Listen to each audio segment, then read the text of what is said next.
On line فن خطابت course class number 5۔ آج کی اس نشست میں ہم رسول پاک صلی اللہ علیہ وسلم کی خطابت کے حوالے سے جو لسانی تربیت کا اہتمام کیا گیا اس پر اور اس سے متعلق اور منسلک چند چیزوں پر گفتگو کریں گے۔ میرے پیارو، یہ جو فصاحت اور بلاغت ہے یہ خطابت میں ریڑھ کی ہڈی کی حیثیت رکھتی ہیں، فصاحت بھی اور بلاغت بھی۔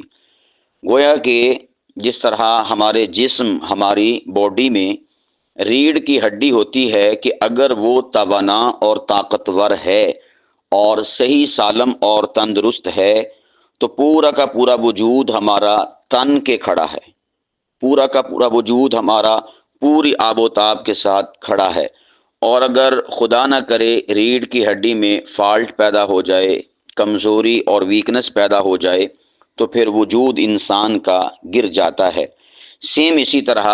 خطابت کا وجود تبھی برقرار رہے گا کہ جب اس میں فصاحت و بلاغت ہوگی، اور جب فصاحت و بلاغت ناپید ہوگی تو سمجھیے کہ خطابت تو ہے لیکن خطابت اپنا وجود پوری آب و تاب کے ساتھ برقرار رکھے ہوئے نہیں ہے۔ یہی وجہ ہے کہ رسول پاک صلی اللہ علیہ وسلم کو اللہ پاک کی ذات نے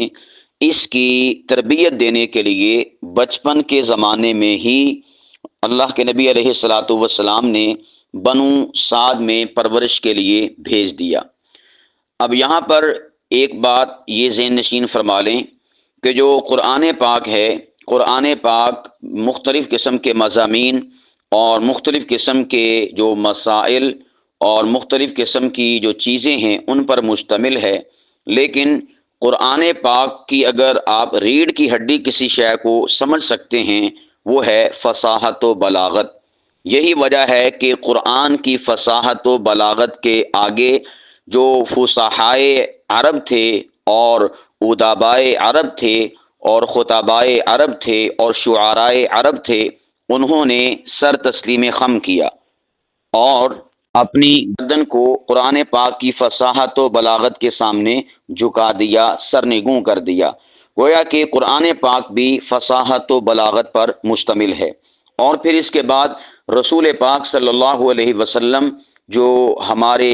دین اسلام کا مرکز و محور ہیں، ان کو بھی اللہ پاک کی ذات نے لسانی تربیت دینے کے لیے، فصاحت و بلاغت کی گتھیاں سلجھانے کے لیے اور زبان کو شائستہ اور شستہ بنانے کے لیے اور فصاحت و بلاغت کے قالب میں ڈھالنے کے لیے اللہ سبحانہ و تعالی نے بچپن کے زمانے میں ہی ان کی پرورش کا اہتمام بنو سعد میں فرمایا۔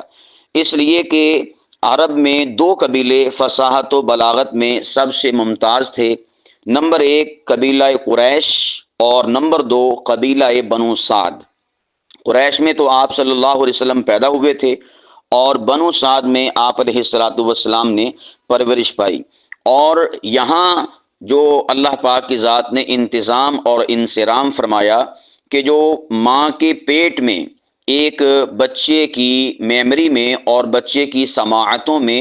جو چیزیں داخل ہوتی ہیں الفاظ کے ذریعے سے اور اسی طور پر گفتگو کے ذریعے سے، اس کا گویا کہ انتظام ہوا قریش کے قبیلے میں پیدا ہونے کے اعتبار سے۔ آپ احباب اگر واقف ہوں تو پتہ ہوگا کہ جب بچہ ماں کے پیٹ میں ہوتا ہے تو اس وقت ماں باپ کی یا ارد گرد کے ماحول کی جو بھی گفتگو ہوتی ہے وہ بچے پر اثر کرتی ہے، حالانکہ وہ دنیا میں نہیں آیا ہوتا، ماں کے پیٹ میں ہوتا ہے، لیکن باوجود اس کے ماں کے پیٹ میں اس کی پرورش میں یہ چیز شامل اور داخل ہے، اس کی تربیت میں یہ چیز شامل اور داخل ہے کہ جو کچھ باہر ارد گرد کے ماحول میں ہو رہا ہوتا ہے وہ سب کا سب اس پیٹ میں موجود بچے کے اوپر اثر انداز ہو رہا ہوتا ہے۔ تو رسول پاک صلی اللہ علیہ وسلم کی گویا لسانی تربیت کے حوالے سے دو قسم کا اہتمام فرمایا گیا۔ نمبر 1 قبیلہ قریش میں پیدا فرمایا، اور قبیلہ قریش میں پیدا فرما کر جو شہری علاقے کی فصاحت و بلاغت پر مبنی زبان تھی وہ حمل کے دوران نبی پاک علیہ الصلاۃ والسلام گویا ماں کے پیٹ میں سیکھتے رہے، اور پھر اس کے بعد بنو سعد یعنی جو سیدہ حلیمہ سعدیہ رضی اللہ تعالی عنہا کا قبیلہ تھا، اس میں اللہ پاک کی ذات نے بچپن کی پرورش کے لیے بھیج دیا۔ اس لیے فصاحت و بلاغت اور خطابت آپ کی گھٹی میں پڑی ہوئی تھی۔ بعض ایسے ہوتے ہیں جو بعد میں سیکھتے ہیں، جیسا کہ اکثر لوگ ہوتے ہیں ایسا کہ وہ جب بڑے ہو جاتے ہیں، سکولز میں جاتے ہیں، مدارس میں جاتے ہیں، کچھ کتب پڑھتے ہیں، کچھ لٹریچر ایسا پڑھتے ہیں، اور کئی کتابچے ان کے اسٹڈی میں آتے ہیں، یا کئی شخصیات آتی ہیں، پھر وہ آہستہ آہستہ تدریجاً فصاحت و بلاغت اور خطابت کو سیکھتے ہیں۔ بلکہ میں یوں کہوں گا کہ جیسا کہ آپ بھی تو ابھی سیکھ رہے نا ان چیزوں کو، تو لیکن کچھ لوگ ایسے ہوتے ہیں کہ جو بچپن کے زمانے میں ان چیزوں کو کیا کرتے ہیں، سیکھتے ہیں۔ تو رسول پاک صلی اللہ علیہ وسلم کے بھی اسی طرح سیکھنے سکھانے کا اہتمام ہوا، اور یہ بہت کم ہوا کرتا ہے، یعنی بہت کم ہوا کرتا ہے کہ کسی کے بچپن میں اسے کچھ سکھانے کا اہتمام کیا جائے، ورنہ ہم تو بچپن کو بچپن سمجھ کے اگنور کر دیتے ہیں، کوئی بات نہیں، بچہ ہی ہے، یا بچے پہ اتنا برڈن اور بوجھ نہ ڈالو، یہ کہہ دیا جاتا ہے۔ حالانکہ سب سے زیادہ جو عمر ہے کسی بھی انسان کے لرن کرنے کی، سیکھنے کی، وہ بچپن کا زمانہ ہی ہوا کرتا ہے۔ یا یوں سمجھ لیجئے کہ یہ جو لاشعوری کا زمانہ ہے کہ جس میں بچے کو کچھ پتہ نہیں ہوتا، وہی اصل شعور کا زمانہ ہے، وہی اصل سیکھنے کا زمانہ ہے، وہی اصل لرن کرنے کا زمانہ ہے، اور وہی اصل پک کرنے کا زمانہ ہے۔ اس زمانے میں جو کہ بچے کا بچپن کا زمانہ ہوتا ہے، لاشعور کا زمانہ ہوتا ہے، یا بے سمجھی اور ناسمجھی کا زمانہ ہوتا ہے، یہی وہ زمانہ ہوتا ہے جس میں بچے کو سمجھ آتی ہے، یہی وہ زمانہ ہوتا ہے کہ جس میں بچے کا فہم یہ اپنی رفتار پکڑنا شروع ہوتا ہے۔ ہم کیا کرتے ہیں، بچپن کے زمانے کو اگنور کرتے ہیں، بھئی بچہ ہے، اسے کیا، اب اس کو کیا سکھانا، کیا بتانا، اس کو کیا سمجھ ہے۔ بھئی بچوں کو ساری سمجھ ہے، بچوں کو ساری سمجھ ہے، بالخصوص آج کے زمانے کے بچے، یہ تو پورے کے پورے دنوں کے بچے ہیں، کہنا نا کہ تو پورے دنوں کا بچہ ہوا، یا تو پورے دنوں کا ہوا۔ آج کے بچے پورے دنوں کے ہیں، یعنی وہ ہر شے کو لرن کرتے ہیں۔ پہلے زمانے کے بچے اپنے بچپن میں سیکھا کرتے تھے، لیکن آج کل کے بچے بچپن میں زیادہ سیکھتے ہیں، بچپن میں زیادہ سیکھتے ہیں۔ تو اس لیے میں آپ احباب سے کہنا چاہوں گا کہ آپ چلیں، آپ کے ساتھ جو ہوا سو ہوا، آپ کے ماں باپ نے آپ کو سکھایا نہیں سکھایا، کیسا بچپن گزرا کیسا نہیں، کوئی ایشو نہیں، نو پرابلم۔ لیکن اب آپ جو ہے اپنے بچوں پر محنت کریں۔ اگر آپ شادی شدہ ہیں اور آپ کے بچے ہیں، اور یا بچے ہونے والے ہیں، تو آپ ان پر محنت کریں کہ ان کو بچپن کے زمانے میں سکھائیں۔ اور اگر آپ کی شادی ہونے والی ہے تو آج ہی عزم اور ارادہ کر لیں کہ ہم انشاءاللہ اپنے بچوں کی علمی، ادبی اور اسی طور پر خطیبانہ جو صلاحیتیں ہیں اور خطیبانہ جو محنت ہے اس کو انشاءاللہ بچپن کے زمانے میں کریں گے۔ طریقہ کار کیا ہے؟ کوئی مشکل نہیں ہے۔ طریقہ کار یہ ہے کہ جب 4 ماہ کا حمل ہو جائے تو 4 ماہ کے حمل کے بعد آپ نے کیا کرنا ہے کہ فصاحت و بلاغت پر مبنی جن لوگوں کی گفتگو یوٹیوب پر پڑی ہوئی ہے، آپ نے ان کے لیکچرز اور ان کی جو آڈیو ہے یا ان کی جو گفتگو ہے اس کو اپنے پاس موبائل میں ڈاؤن لوڈ کر لینا ہے۔ کر لینے کے بعد آپ نے کیا کرنا ہے کہ وہ جو ماں ہے جس کے پیٹ میں بچہ ہے 4 ماہ کا، تو اس ماں سے کہنا ہے کہ آپ نے روزانہ کی بنیاد پر 10 منٹ کا، آدھے گھنٹے کا سبق لیا کرنا ہے۔ وہ سبق ماں کے لیے نہیں، دراصل وہ سبق ہے اس بچے کے لیے کہ جو ماں کی ابھی کوکھ میں ہے اور ماں کے ابھی پیٹ میں ہے۔ آپ احباب اگر اس کا اہتمام کر لیتے ہیں، یعنی 4 مہینے کا جب حمل ہو جائے، اس کے بعد اس کی والدہ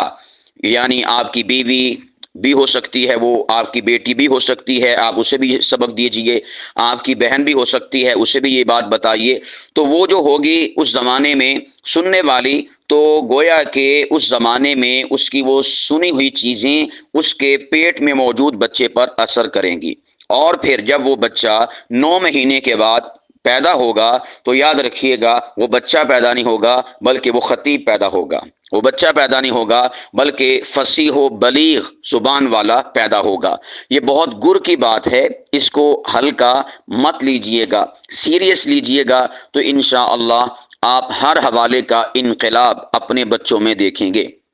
بلکہ میں تو کہا کرتا ہوں کہ ماں باپ نے اپنے بچوں کو جو کچھ بنانا ہے مستقبل اور فیوچر میں، کہ میرا بچہ یہ بنے، یعنی آپ کہتے ہیں میرا بچہ ڈاکٹر بنے، میرا بچہ انجینئر بنے، میرا بچہ عالم بنے، مفتی بنے، علامہ بنے، خطیب بنے، ادیب بنے، سفیر بنے، رائٹر بنے، مصنف بنے، مؤلف بنے، فلاں بنے، جو بھی آپ بنانا چاہتے ہیں، اس کی آسان ترین ٹرک اور تکنیک اور طریقہ یہ ہے کہ آپ یہ جو چوتھے مہینے کے بعد کا زمانہ ہے، چوتھے مہینے سے لے کر 9ویں مہینے تک، ان ایام اور ان مہینوں کو آپ ضائع نہ کریں۔ ان ایام اور مہینوں میں آپ نے جو اپنے بچے کو بنانا ہے وہی کچھ اپنی وائف کو آپ نے سنوانا ہے، یا اگر میری بات کوئی ماں سن رہی ہے تو وہ گویا کہ اپنے بچے کو جو بنانا چاہتی ہے اس پروسیس اور اس زمانے میں اپنے بچے کو وہی کچھ یعنی خود وہ سنے، جب وہ سنے گی اور دیکھے گی وہی کچھ اس کا بچہ بنے گا۔ بلکہ آج کل ہماری جو معاشرے کی عورتیں اور خواتین ہیں وہ کیا کرتی ہیں، اس عمر میں چونکہ عورتیں بیمار بھی ہو جاتی ہیں اور طبیعت بھی بڑی عجیب سی ہو جاتی ہے اور پریشانی اور اضطراب کی کیفیت ہوتی ہے، آرام کرنے کو جی کرتا ہے، بیڈ پہ لیٹنے کو جی کرتا ہے اور سستانے اور سونے کو جی کرتا ہے، تو وہ کیا کرتی ہیں کہ ٹائم پاس کرنے کے لیے کوئی نہ کوئی ٹک ٹاک کھول لیتی ہیں، فیس بک کھول لیتی ہیں، انسٹا کھول لیتی ہیں، کوئی فلم کوئی ڈرامہ دیکھنا شروع کر دیتی ہیں۔ تو بھئی یہی وہ زمانہ ہے کہ جو کچھ آپ دیکھ رہی ہیں، جو کچھ آپ سن رہی ہیں، گویا کہ وہ سب کا سب بچے کی گٹی میں شامل ہو رہا ہے اور بچے پر وہ اثر انداز ہو رہا ہے۔ تو پھر یہی وجہ ہے کہ بچہ نہیں پیدا ہوتا، سنگر پیدا ہوتا ہے، کنجر پیدا ہوتا ہے، اور العیاذ باللہ کوئی اور اداکار، گلوکار، فنکار وہ پیدا ہوتا ہے۔ وجہ اس کی کیا ہوتی ہے؟ وجہ اس کی یہ ہوتی ہے کہ ماں باپ نے وہی کچھ جو دیکھا ہوتا ہے اسی کا اثر لے کر بچہ پیدا ہوتا ہے۔ آج کل مائیں شکوہ کرتی ہیں کہ جی ہمارے بچے بڑے بے ادب ہیں، بات نہیں مانتے۔ بھئی آپ نے 4 مہینے کا جب بچہ آپ کے پیٹ میں تھا اس وقت سے لے کر 9ویں مہینے تک فلمیں اور ڈرامے ہی وہ دیکھے ہیں کہ جس میں اولاد اپنے ماں باپ کی نافرمانی کرتی ہے، اولاد اپنے ماں باپ کے سامنے کھڑی ہو جاتی ہے، تو پھر ظاہر سی بات ہے کہ اسی شے کا اثر آپ کے بچوں پر ہوگا کہ نہیں ہوگا؟ تو جو آپ نے بھائی اس زمانے میں دیکھنا ہے یا سننا ہے، یہ بات لکھ لیں موٹے مارکر کے ساتھ، یا پھر آپ ریڈ پینسل کے ساتھ آپ لکھ لیں میری بات، کہ جو آپ نے چوتھے مہینے سے لے کر 9ویں مہینے تک سننا ہے اور دیکھنا ہے وہی کچھ آپ کے بچے نے بن کر باہر نکلنا ہے۔ گویا کہ یہ مشین ہے، اس مشین سے جب بچہ باہر آئے گا تو اس مشین کے اندر جتنا عرصہ اس نے کچھ سنا اور کچھ جو ہے دیکھا ہوگا اس کی والدہ نے، تو وہی کچھ اس نے بن کر باہر نکلنا ہے۔ اب آپ کے اوپر ڈیپینڈنٹ اور موقوف ہے کہ آپ اپنے بچے کو کیا مستقبل اور فیوچر دینا چاہتے ہیں، کیا اپنے بچے کو بنانا چاہتے ہیں۔ تو میں عرض کر رہا تھا کہ اگر آپ چاہتے ہیں آپ کا بچہ فصیح و بلیغ ہو، آپ کا بچہ شائستہ اور شستہ گفتگو کرے، آپ کا بچہ جب گفتگو کرے تو اس کے الفاظ میں جان ہو، طاقت ہو، رعنائی ہو، شباب ہو، کمال ہو، جمال ہو، حسن ہو، خوبصورتی ہو، لطافت ہو، سلاست ہو، ملاحت ہو، تو پھر آپ پر لازم ہے کہ آپ اس زمانے میں اپنے کانوں کو ایسی فصاحت و بلاغت پر مبنی گفتگو سنوائیے، شعراء کو سنیے، اور اسی طور پر ادبا، فصحاء، بلغاء اور خطباء کو سنیے۔ تو انشاءاللہ جب آپ کا بچہ پیدا ہوگا تو وہ بچہ پیدا نہیں ہوگا بلکہ فصیح و بلیغ اور خطیب اور ادیب پیدا ہوگا۔ اسی طور پر اگر آپ یہ چاہتے ہیں کہ میرا بچہ ایک علمی شخصیت مستقبل اور فیوچر میں دکھائی دے، تو آپ پر لازم ہے کہ اس پروسیس اور اس زمانے میں آپ اپنے بچے کو علمی گفتگو آپ سنیں اور دیکھیں، تو وہی آپ کی علمی گفتگو جو ہے آپ کے بچے پر اثر کرے گی۔ پھر آپ کا بچہ پیدا نہیں ہوگا بلکہ عالم اور مولانا اور مفتی صاحب پیدا ہوں گے۔ جب بچہ پیدا ہوگا تو بچہ پیدا نہیں ہوگا، مصنف و مؤلف و مرتب اور رائٹر پیدا ہوگا۔ اسی طرح اگر آپ ڈاکٹر بنانا چاہتی ہیں، انجینئر بنانا چاہتی ہیں، تو آپ اس زمانے میں ایسی ویڈیوز دیکھیے کہ جو ڈاکٹرز سے متعلقہ ہیں، یعنی وہ آپریشن کر رہے ہیں یا میڈیکل سے متعلقہ کوئی ڈسکشن کر رہے ہیں، کوئی گفتگو کر رہے ہیں، تبادلہ خیال کر رہے ہیں، مکالمہ کر رہے ہیں، یا سیمینار کوئی ہے ڈاکٹرز کا اس میں وہ سپیچ کر رہے ہیں، گفتگو کر رہے ہیں، تو آپ نے اس زمانے میں ڈاکٹرز کی گفتگو کو سننا اور دیکھنا ہے۔ آپ یہ کام